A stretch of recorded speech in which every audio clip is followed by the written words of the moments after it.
नमस्कार दोस्तों। भगवान श्री कृष्ण के चमत्कार और लीलाओं के बारे में कौन नहीं जानता। वह भगवान विष्णु के अवतार थे। वह जो चाहे वो कर सकते थे और कई मौक़ों पर किया भी था।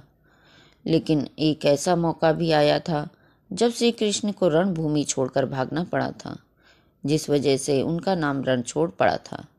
अब आप सोच रहे होंगे कि वो तो भगवान थे, फिर उन्हें किसी से भागने की क्या ज़रूरत थी। दरअसल इसके पीछे भी एक बेहद ही रहस्यमयी कहानी है, जिसके बारे में शायद आप जानते ही होंगे। यह कहानी कुछ इस तरह से है कि एक बार मगधराज जरासंध ने भगवान श्री कृष्ण को युद्ध के लिए ललकारा था। लेकिन वह सिर्फ अकेले नहीं, बल्कि उसने श्री कृष्ण के खिलाफ युद्ध के लिए यवन देश के राजा काल यवन को भी अपने साथ मिला लिया था। दरअसल काल यवन को भगवान शंकर से ये वरदान मिला था कि ना तो कोई चंद्रवंशी और ना ही कोई सूर्यवंशी उसको युद्ध में हरा सकता है। उसे ना तो कोई हथियार मार सकता है और ना कोई अपने बल से हरा सकता है। भगवान शंकर से मिले वरदान की वजह से काल यवन खुद को अमर और अजय समझने लगा था। उसे लगने लगा था कि कोई भी उसे युद्ध में हरा नहीं सकता है और ना ही मार सकता है।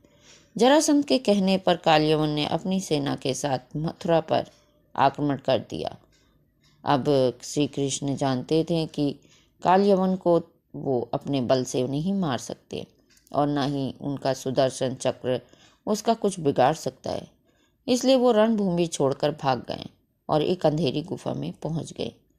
श्री कृष्ण जिस गुफा में जाकर छुपे थे, उसमें पहले से ही इक्ष्वाकु नरेश मंददाता के पुत्र और दक्षिण कोसल के राजा मुचकुंद गहरी नींद में सोए हुए थे।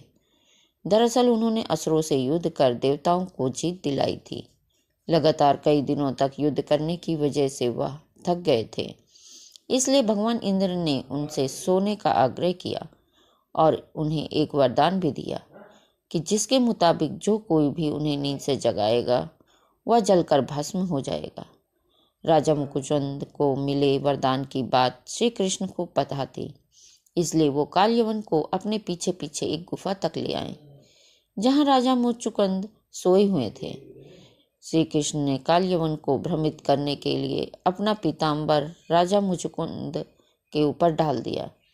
राजा मुचुकुंद को देखकर काल यवन को लगा कि वह श्री कृष्ण ही हैं और उससे डरकर अंधेरी गुफा में छुप कर सोए हुए हैं। इसलिए उसने श्री कृष्ण समझकर राजा मुचुकुंद को नींद से उठा दिया। अब राजा मुचुकुंद जैसे ही नींद से उठे, काल यवन वहीं जलकर भस्म हो गए। असल में यह भगवान श्री कृष्ण की एक लीला थी।